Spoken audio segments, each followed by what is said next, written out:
Well, hello, everybody, and welcome to another episode of the Most Important Conversations. How are you doing today, September? Doing great. Doing Doing real good. great. Well, the Christmas season is like right upon us, right around the corner here.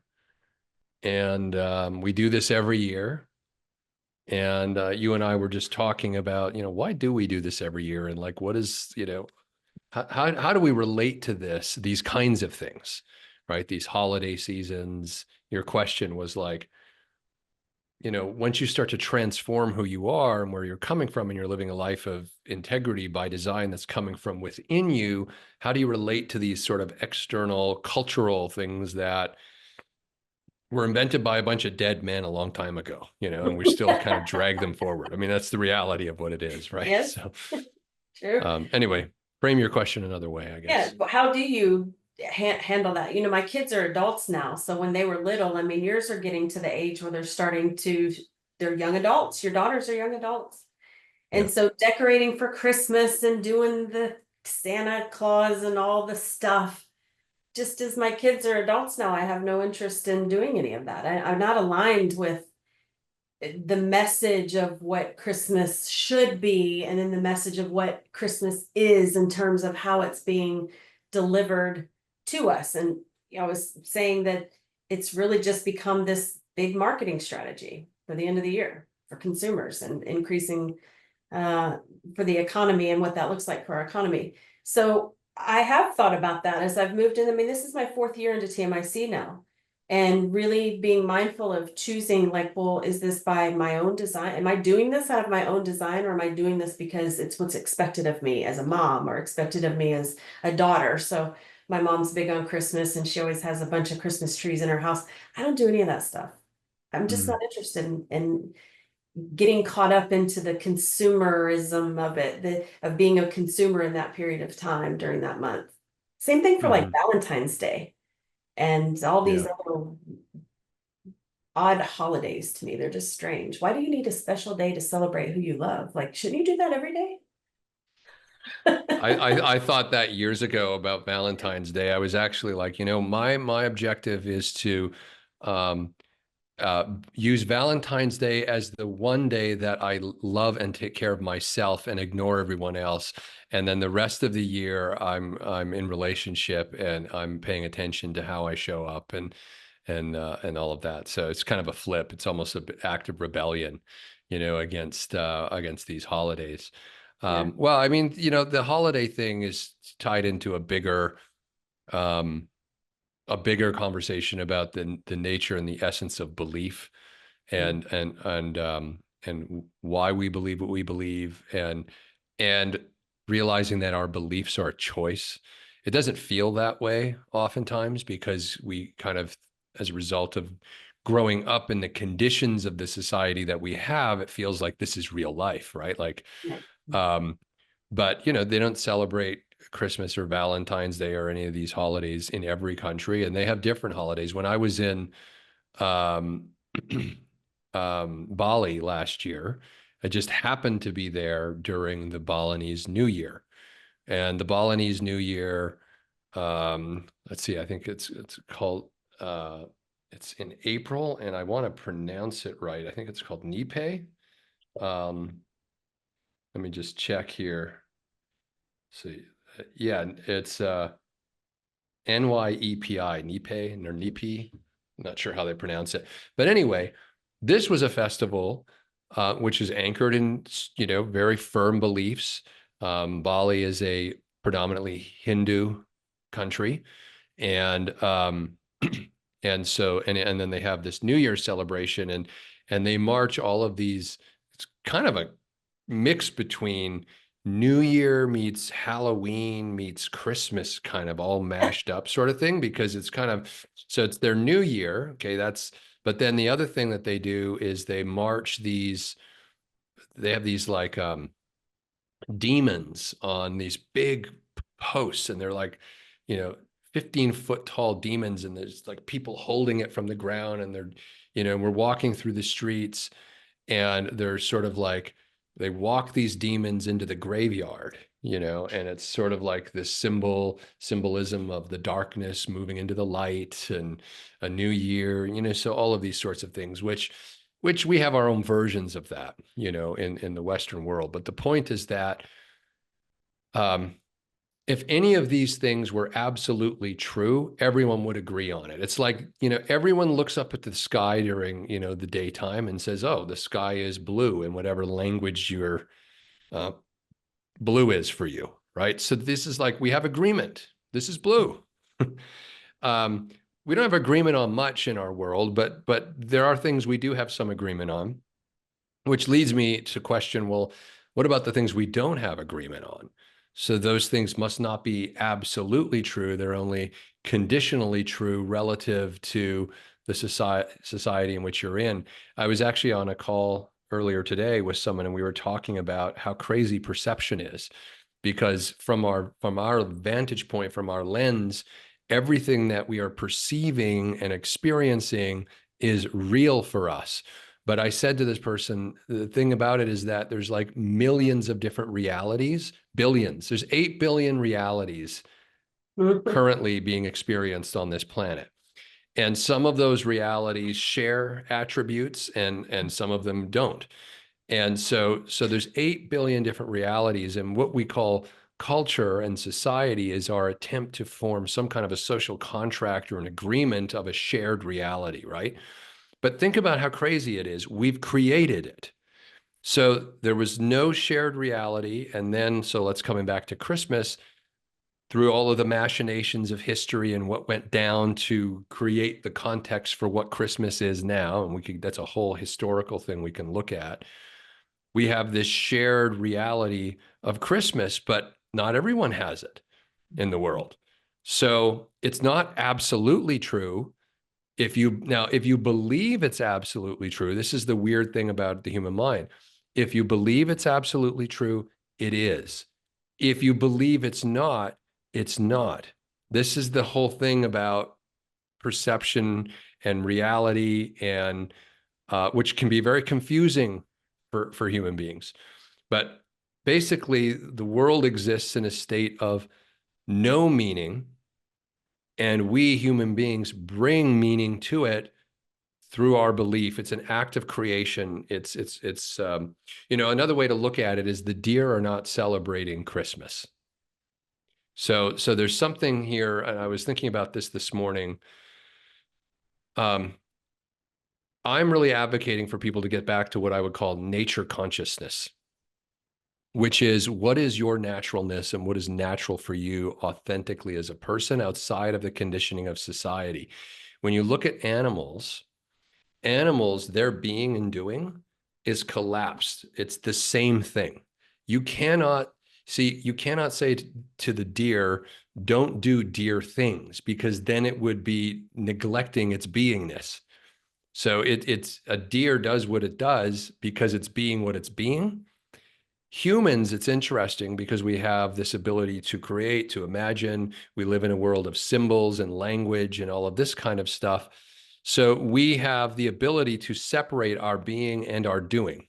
Humans have the ability to separate that, which is what creates confusion for us, because we spend our day doing all these things like celebrating holidays and Christmas, and few people ever question, but yeah, is this connected to my being? Like, is this authentic for me, right? And to block out the chatter of the world and to be able to center in on yourself and to get clear on that requires some training, some development, some practice in order to be able to hear yourself. And so the human being is separate from the human doing. Animals is not the case, because what we call that in animals is instinct. Animals operate from instinct. So actually, Jenna and I were talking about that on the relationship podcast recently. We were talking about a couple months ago or whatever, and we were talking about how she had rescued this baby squirrel. And I was like, whoa, you're one of those people on Instagram that like have the squirrel pets. Yeah. And she said, well, I wasn't really a pet, but her father used to, rescue small animals and stuff. So she kind of learned. And so there's this baby squirrel that was abandoned that hadn't even opened its eyes yet. And so she brought the squirrel in. She knew what to do. She fed it this special squirrel formula. I don't even know what that is. And she said it was fascinating, to watch the squirrel open its one eye and then its next eye. And then she was trying to kind of migrated away from formula to eating nuts. Mhm. And she said it was fascinating. I gave it a nut and it took the nut and it ran into the blankets and whatever cage she had it in, and it hid the nut, and then it came out and kept drinking. So it had the instinctive knowing, the being and doing were collapsed in something called instinct. And it doesn't know why it knew that, nor can it even reflect on why it knew to take the nut and go hide it in a blanket. It would have hid it in a tree or somewhere else if it was out in nature, but it wasn't there, but it still went through the thing, right? And so animals operate from instinct, which sometimes when I think about our lives as humans, that would be so refreshing, to not have to like question and come up with a rational lie for everything we do. Because the reality is, if you believe in Christmas, it's because you choose to. If you do anything, it's because you choose to. You don't need the reasons. The reasons are all, well, frankly, they're all made up stuff, right? So your reasons for why you did something actually don't matter.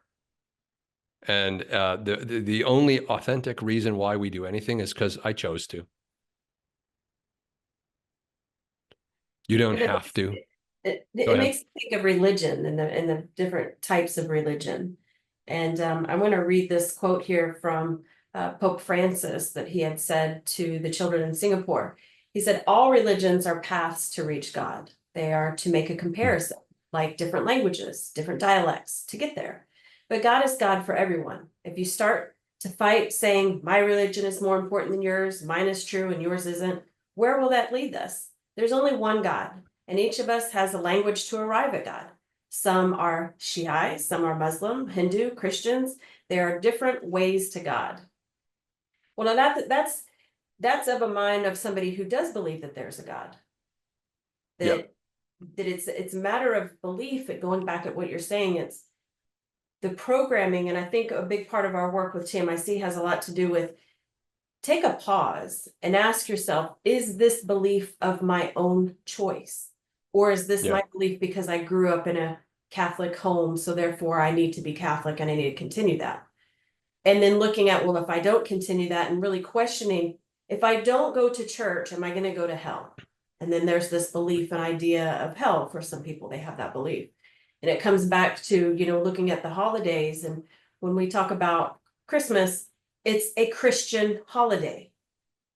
Mhm. But not all people celebrate. A lot of people celebrate Christmas here in the States, whether you're atheist or non-Christian or any other religion, and they buy gifts for people.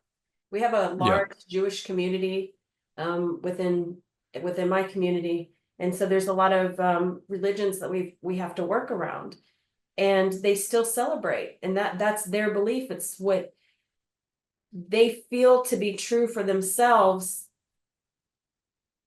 However, is it really true for what you believe for yourself?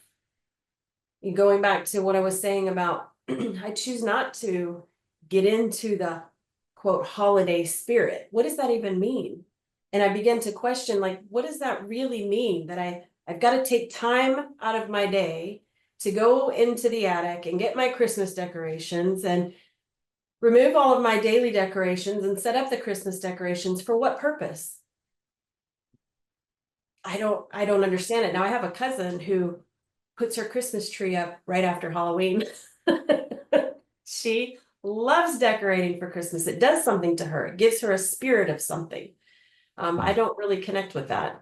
It just feels like more work because then I gotta take down the Christmas decorations and put them back in the containers neatly and put them back in the attic and then rearrange and redecorate my house again. I don't know. What do you believe around all of that? Do you celebrate Christmas? Do you do the decorating and the gift buying and all the stuff that comes with what it has turned Well, into? yeah, well, and by the way, I want to acknowledge the very Larry David Curb Your Enthusiasm perspective on having to go get the decorations, walk down the ladder, Yeah. trip on the ladder, Yes.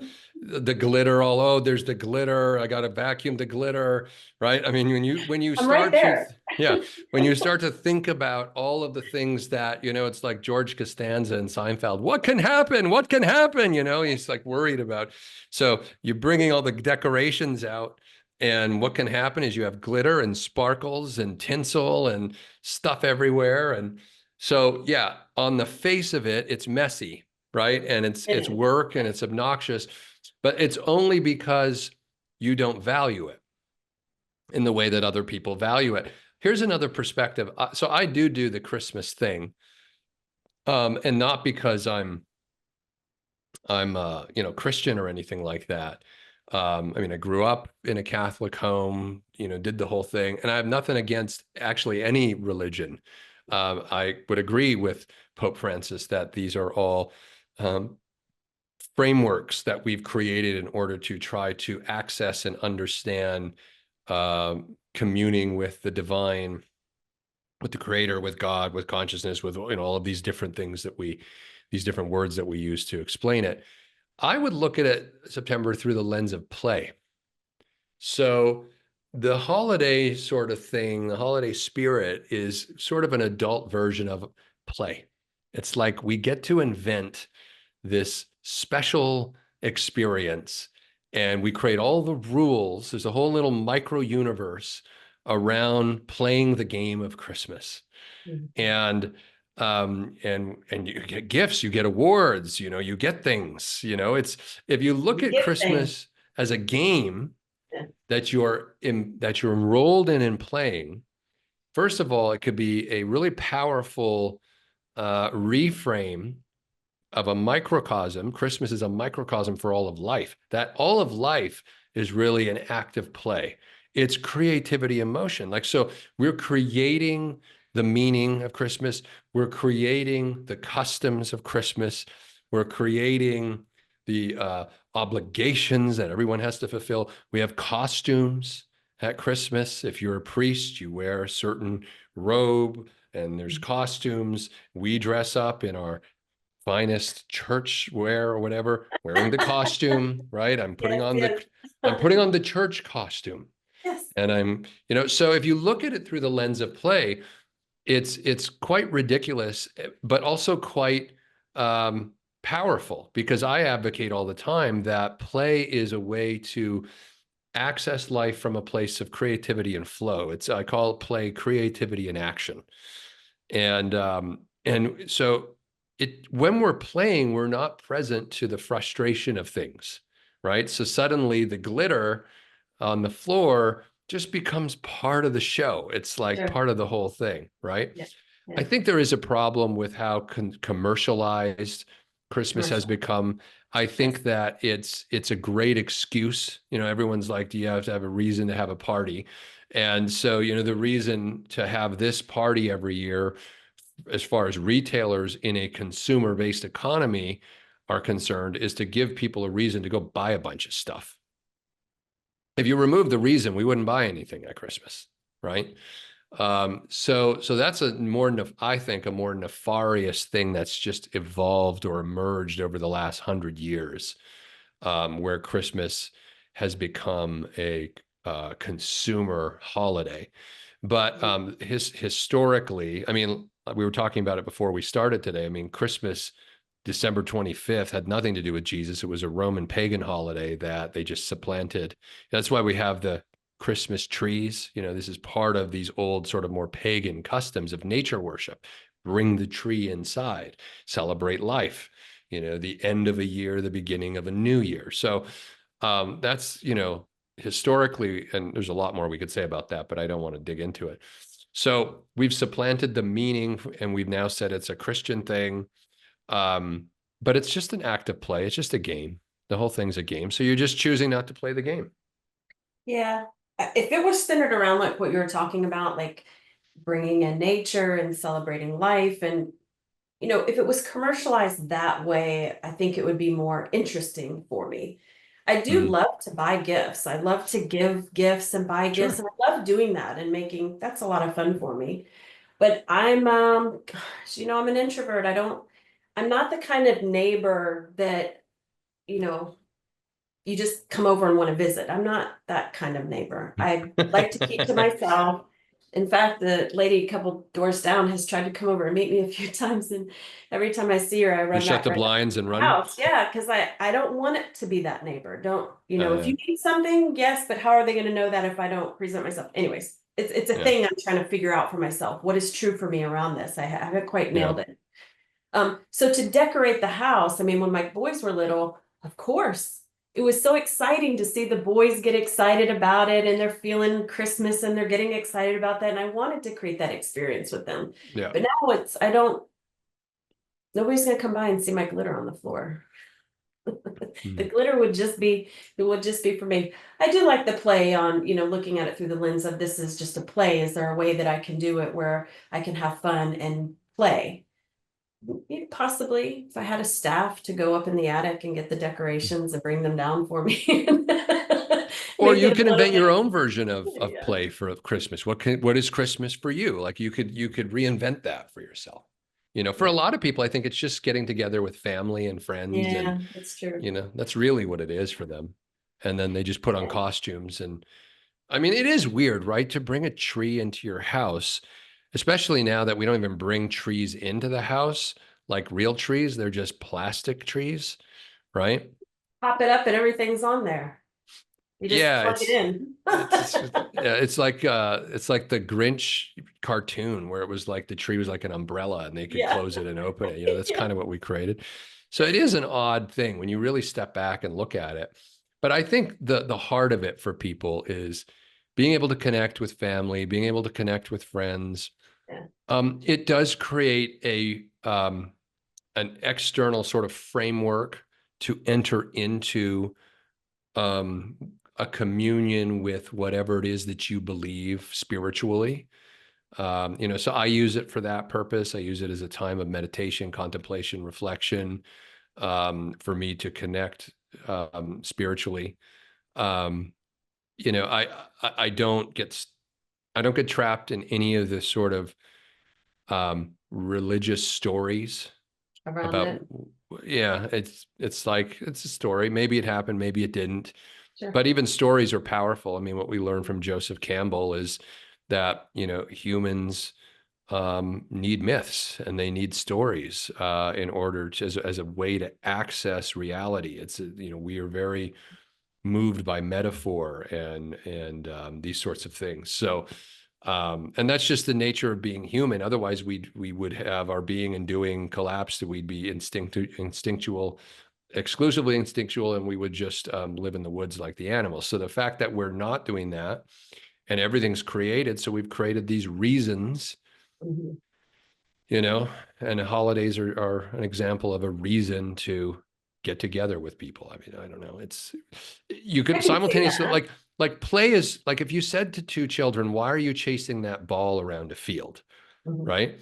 On the surface of it, it's insane. I mean, what are you doing? Yes. You know? Yes. Yes, that's how I see him. That's a great metaphor. It aligns so well with how it feels to me that putting up the decorations at this stage in my life feels like, why are you chasing the ball around the field? Whereas Yeah. before it's like, because the game is freaking fun. What do you mean? And there is a contrast to it. Something else that you said is also for people to get together with their friends and family. Over the last 5 years, I would say my family has gotten very, very, very small. Mm. I have an aunt and an uncle, two cousins, and a mom.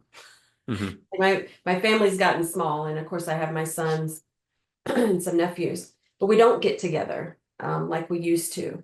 And there was something about it, back in the day when we used to get together like that in the 90s and early 2000s, there was something exciting about coming together and celebrating a time with family. And it didn't feel so commercialized.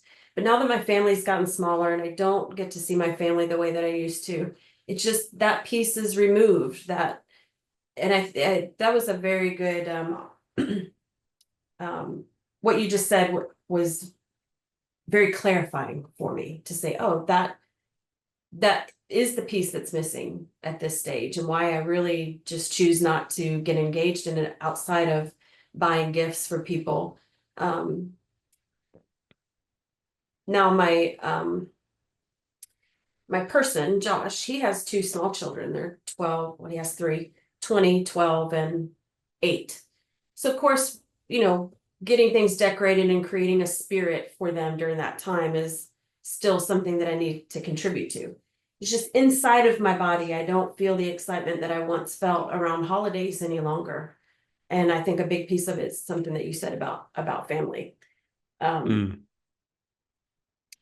the belief. Yeah, it could be Christmas is very painful for a lot of people because, Sure. they're alone. Yeah, the alone piece. Mm-hmm. Well, this is where community comes into play, and getting yourself connected to a community of like-minded people, whatever that may be, that's aligned around a particular conversation, like through TMIC, or a particular vision, like for entrepreneurs, for example, and finding that space. I saw an interview recently with an older person. I don't even remember what it was about, but something really stuck out that he said. He's like, at this stage of life, he's in his 80s. You lose a lot of people. It's very lonely as people start dying around you, and you lose that spirit. And it really does come down to the people around you and who you're choosing to celebrate with, for sure. That's good. Yeah. Yeah. Well, on that note, whatever you believe, we wish everybody a Merry Christmas, a Happy New Year, Happy Hanukkah. Happy Hanukkah, and whatever other holidays are going on. I don't know. There's many of them around the world So many. this time. And make it an act of play, an act of creativity, an act of your will. Be intentional about why you do what you do and what it means for you. Be really intentional and try to get clear about that. Don't just fall into the kind of the trappings, because it's when we fall into the trappings and we're resentful and resistant to that thing, that's when the glitter pisses us off, right? And because we're not connected to the reason, and there's no real objective reason other than I choose to. So choose to play this Christmas, I guess, or this holiday season. I would just choose to bring the spirit of play and the spirit of creativity to everything that you do. Be intentional about it. And don't get all stuck on all the seriousness, because it really isn't that. If you step back, people wearing funny costumes, bringing fake trees into their house, and doing all the other things that happen at Christmas is so ridiculous. You might as well just have fun with it.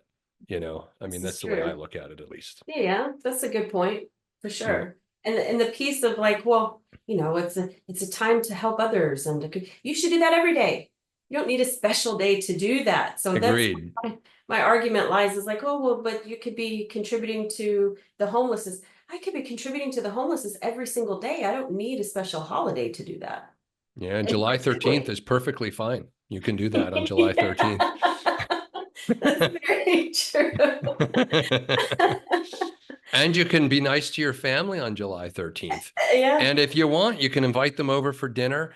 And if you really want, you can wear a special costume as well. So, maybe I'll create a neighbor's holiday where that's the one day a year that I can be the neighbor, Yeah. Well, the conversation's always great, Chad. Thank you for the insights. Yeah. And I hope there was some valuable takeaways for others who are trying to figure out, what does this look like at a different stage of their life? All right. And I guess we'll see you all right before the new year. On our next podcast, we'll be talking about who are you going to be in 2025? We'll be dealing with that. So until then, thanks everyone for tuning in, and we will see you on the next episode of The Most Important Conversations. That concludes this episode of The Most Important Conversations. This in-depth conversation could set you on the path to self-improvement, which is essential if you want to be an effective leader and take meaningful action in your life. If you enjoyed this episode and want more of these stimulating discussions, you can find them at TMICglobal.com. Remember, the world is at a crossroads right now. You can't afford to waste this opportunity to take charge of your life, build meaningful relationships with others, and co-create a brighter tomorrow. Thank you for listening. See you on the next one.